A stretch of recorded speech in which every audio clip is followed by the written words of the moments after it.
Good morning. हाँ जी, तो अपन ने पिछली क्लास में पृथ्वीराज चौहान जो मतलब पढ़ा है, उनकी उपाधियां दो याद रखनी है अपन को। क्या क्या उपाधियां हैं? दलपुंगल और राय पिथोरा है। राय पिथोरा की उपाधि सबसे ज्यादा बार पूछी गई है। दलपुंगल का अर्थ पूछा गया है, विश्व विजेता। और हाँ, पृथ्वीराज चौहान तृतीय ने अलग अलग इतिहासकारों के अनुसार, कोई कहता है 17 युद्ध लड़े, कोई 18 युद्ध लड़े, कोई 21 युद्ध लड़े, कोई 24 युद्ध लड़े। ऐसा पूछा तो आज तक नहीं गया है, लेकिन ये दोनों युद्ध कई एग्जामों में पूछे हुए हैं। इस युद्ध का यानी इस स्थान का मूल नाम क्या था, ये पूछा जा सकता है। यूनिक क्वेश्चन है, आज तक नहीं पूछा गया है। कौन सा? तरावड़ी, यानी तराइन का मूल नाम तरावड़ी है। तराइन का प्रथम युद्ध कब हुआ? 1191 में। 1191 में तराइन का पहला युद्ध, 1192 में तराइन का द्वितीय। तुलनात्मक पढ़ेगा, ऑटोमेटिक याद रहेगा। 1191 में तराइन का प्रथम युद्ध जो हुआ है, पृथ्वीराज चौहान और मोहम्मद गोरी, ये भी पृथ्वीराज चौहान और मोहम्मद गोरी। पृथ्वीराज चौहान प्रारंभिक युद्ध में यानी 1191 के तराइन के प्रथम युद्ध में विजयी कौन हुआ? पृथ्वीराज चौहान। लेकिन इस युद्ध में पृथ्वीराज चौहान ने भी कुछ क्या की गलतियां की, जो मोहम्मद गोरी तो घायल हो ही गया था, लेकिन मोहम्मद गोरी जब युद्ध क्षेत्र से बाहर निकल जाता है तो उसके बाद में इसकी जो सेना थी वो भी हार मानकर भागने लगी। लेकिन ना तो पृथ्वीराज चौहान ने मोहम्मद गोरी का पीछा किया और ना उस भागती हुई मुस्लिम सेना का पीछा किया। और पीछा नहीं किया, ये तो उसकी महत्वाकांक्षा और गौरवाकांक्षा कह सकते हैं अपन, लेकिन एक दुश्मन को मुक्त कर देना या छोड़ देना इनकी एक बहुत बड़ी गलती थी, जिसके कारण तराइन के द्वितीय युद्ध में यानी मोहम्मद गोरी पुनः एक अच्छी मजबूत सुदृढ़ सेना के साथ तराइन के मैदान में आया और तराइन के मैदान में पृथ्वीराज चौहान को दूसरी बार जब हुआ तो परास्त कर दिया।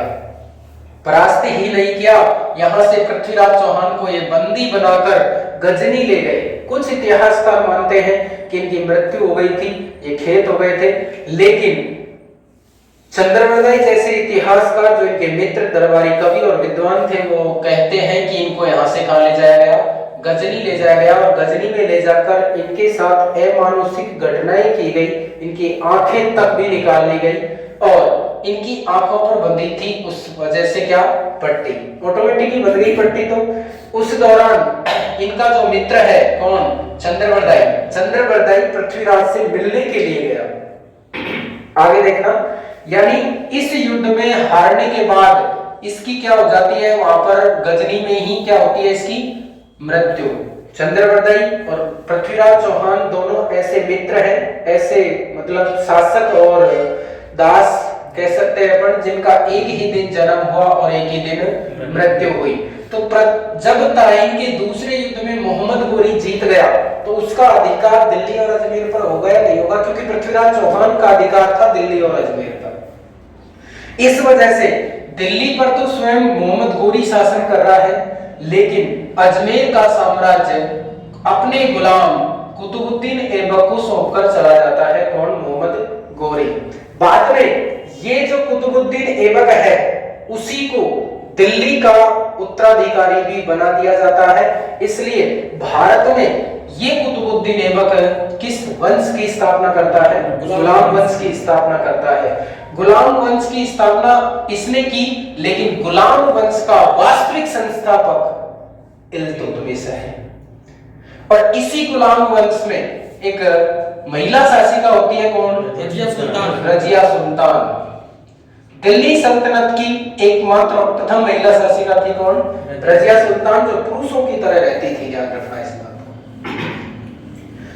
पृथ्वीराज चौहान के दरबारी विद्वान पिछली कई एग्जामों में, स्टेट आरएएस और फर्स्ट ग्रेड के एग्जामों में इसमें से प्रश्न बना है कि निम्न में से कौन सा पृथ्वीराज चौहान का विद्वान नहीं था? जैसे क्या दे दिया? इनमें से 3 दे दिया, एक सोमदेव उठा दिया। आपको पता होना चाहिए सोमदेव किसका विद्वान था? जिसने ललित विग्रह राज की रचना की तो विग्रहराज चतुर्थ का विद्वान था, न कि पृथ्वीराज चौहान का। इस तरह यूनिक क्वेश्चन उठते हैं। तो चंद्रवरदाई तो आपको सबको याद रहता है, जनार्दन है, विद्यापति गौड़ है, पृथ्वी भट्ट है, बागेश्वर और विश्वरूप और जनार्दन, यानी इनको आपको याद रखना ही है आपके हिसाब से, लेटेस्ट के क्वेश्चन के हिसाब से, क्योंकि ये तराइन का प्रथम युद्ध कब हुआ ये नहीं पूछेगा, तराइन का दूसरा युद्ध कब हुआ ये नहीं पूछेगा, और कब भी नहीं पूछेगा, किस किस के बीच हुआ ये भी नहीं पूछेगा। एक यूनिक क्वेश्चन निकालो कि क्या बन सकता है यहाँ से। उसके बाद में ये क्वेश्चन भी बहुत अच्छा है, वेरी मोस्ट इंपॉर्टेंट, कि तराइन का जो प्रथम युद्ध है और तराइन का जो दूसरा युद्ध है, दोनों युद्धों के होने के प्रमाण कहां से मिलते हैं। एक तो खुद चंद्रवरदाई का ग्रंथ है पृथ्वीराज रासो, उधर मोहम्मद गोरी की तरफ से ये ग्रंथ लिखे गए वहां के इतिहासकारों के द्वारा। तो कौन है, एक तो ताजुल मासिर और एक सिराज ए तबकात ए नासिरी। सिराज ए तबकात याद रख लेना, बहुत है। सिराज ए तबकात में भी तराइन का युद्ध मिलता है, तबकात तराइन ऐसे याद रख ले। और एक है ताजुल मासिर, तो ताजुल याद रख लेना, ताजुल हो गया, एक तबकात हो गया, तबकात से तराइन, तबकात से ताजुल से तराइन, और एक पृथ्वीराज रासो का उनको याद है। बात यह है कि पृथ्वीराज चौहान जो तृतीय है, इन्होंने दिल्ली का गवर्नर, कौन, गोविंदराज ने, गोविंदराज ने कौन से युद्ध में, तराइन के पहले युद्ध में, तराइन के पहले युद्ध में पृथ्वीराज चौहान ने अपना दिल्ली का गवर्नर बना रखा था अपना भतीजा गोविंदराज। गोविंदराज ने गोरी को क्या कर दिया, घायल कर दिया। ये वही गोविंदराज है जो पृथ्वीराज चौहान के बाद अजमेर पर शासन करेगा, लेकिन अजमेर पर इसे शासन नहीं करने दिया जाता है हरिराज के द्वारा। हरिराज चाचा था पृथ्वीराज चौहान का, जो इसको यहाँ से क्या कर देता है, भगा देता है, और ये यहां से रणथंबोर जाता है और रणथंबोर में जाकर चौहान वंश की नींव डालता है। इसका मतलब क्या हुआ, क्या समझे आप, रणथंबोर में चौहान वंश का संस्थापक। आपने पढ़ा था, जाकी रगों में नाल कुंडोलता बेहर हाड़ोती के, तो जाकी का मतलब जालोर का कौन हुआ, कीर्तिपाल, रे गो रणथंबोर का गोविंदराज। तो शाखाओं में से मिलान करवा लेता है कौन सी शाखा का संस्थापक कौन है। उसके बाद में है तबर हिंद या सरहिंद पर अधिकार कर लिया किसने, पृथ्वीराज चौहान ने, और वहां का जो शासक था काजी जियाउद्दीन, उस काजी जियाउद्दीन को क्या कर लिया, कैद कर लिया। अब प्रश्न इनमें से बढ़ता है आगे चल के, ये डिस्क्रिप्टिव क्वेश्चन है हालांकि, लेकिन इनमें से क्वेश्चन क्या बढ़ेगा, चार ऑप्शन देके निम्न में से कौन सा पृथ्वीराज चौहान की हार का कारण नहीं था। तो पृथ्वीराज की हार का कारण पहला तो आपने पढ़ा कि गोरी की सेना का इसने पीछा नहीं किया। दूसरा, जो पृथ्वीराज चौहान की प्रेमिका थी जिसके साथ पृथ्वीराज ने गंधर्व विवाह किया, जयचंद गेडवाल की पुत्री संयोगिता के प्रति आसक्ति, कामवासना में लिप्त होने के कारण ये राज्य कार्य पर ध्यान नहीं दे सके। गोरी को इन्होंने कैद नहीं किया, यानी गोरी को भी स्वतंत्र छोड़ दिया, और गोरी ने स्वयं की कभी भी हार नहीं मानी। कितनी ही बार पराजित हुआ लेकिन फिर भी वो हारा नहीं। ये एक मतलब दृढ़ निश्चय, दृढ़ इच्छा शक्ति हुआ।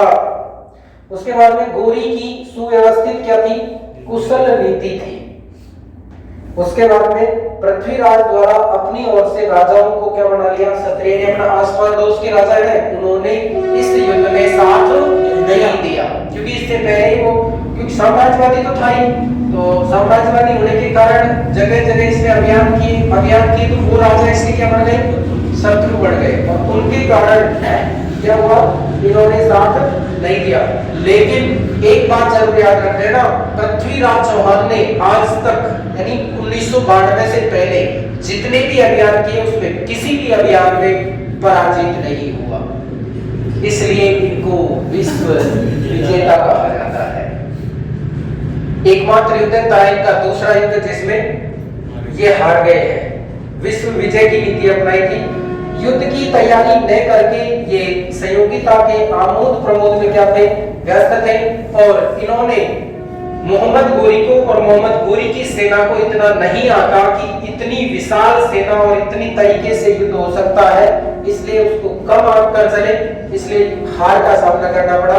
1192 का जो ये युद्ध है, ये भारतीय इतिहास में अपने आप ही हिंदू और मुस्लिम के लिए एक ऐतिहासिक और निर्णायक युद्ध हो गया, क्योंकि 1192 के इस तराइन के युद्ध के बाद ही भारत में वास्तविक रूप से मुस्लिम सत्ता की क्या हुई, स्थापना हुई। तो एक परिवर्तनकारी युद्ध है और स्थायी मुस्लिम साम्राज्य यहाँ से प्रारंभ हो जाता है, यानी स्थायी मुस्लिम साम्राज्य की स्थापना हो जाती है। ये था 1191 का तराइन का प्रथम युद्ध और 1192 का तराइन का द्वितीय युद्ध। पहले युद्ध में पृथ्वीराज चौहान जीत गए, लेकिन दूसरे युद्ध में पृथ्वीराज चौहान को हार का मुंह देखना पड़ा, जिस कारण से मोहम्मद गोरी पृथ्वीराज चौहान को बंदी बनाकर गजनी ले गए। और जब ये गजनी चले जाते हैं तो इनकी आंखें निकाली जाती हैं। पीछे से इनका मित्र चंद्रवर्दाई मिलने के लिए जाता है, लेकिन उसे मिलने नहीं दिया जाता है। तो वो अपनी भाट शैली में पृथ्वीराज चौहान की प्रशंसा करता है, जिस वजह से उसे मिलने दिया जाता है। और चंद्रवर्दाई के कारण ही पृथ्वीराज चौहान मोहम्मद गोरी की हत्या कर पाते हैं। और उसी दौरान जब जो दोहा था, 4 बांस 24 गज अंगुल अष्ट प्रमाण, ताऊ पर सुल्तान बैठो है मत चूके चौहान, इसके कारण नाप और तोल के अनुसार बाण चलाया किसने, पृथ्वीराज ने। और उसी पृथ्वीराज के उसी बाण से मोहम्मद गोरी खलास हो गया। उसके बाद पृथ्वीराज चौहान और चंद्रवर्दाई ने क्या की, कटार होकर आत्महत्या की। चंद्रवर्दाई तो नहीं कर सका, लेकिन पृथ्वीराज ने पहले चंद्रवर्दाई की हत्या की, उसके बाद स्वयं कटार होकर आत्महत्या कर ली। और इस तरह पृथ्वीराज चौहान इस चौहान वंश का अंतिम शासक नहीं, प्रतापी शासक, क्योंकि इसके बाद कोई प्रतापी शासक नहीं हुआ। शासक तो हुए हैं, क्यों नहीं हुआ, हरिराज हुआ है, गोविंदराज हुआ है उसके वंश में, लेकिन प्रतापी शासक ऐसा नहीं हुआ जिसने दिग्विजय की नीति अपनाई हो। ये वो शासक है जिन्होंने दिग्विजय की नीति अपनाई है। तो विश्व विजेता की इन्हें उपाधि है, यानी राय पिथौरा और दल पोंगल। बात समझ में आ गई? क्लियर? धन्यवाद।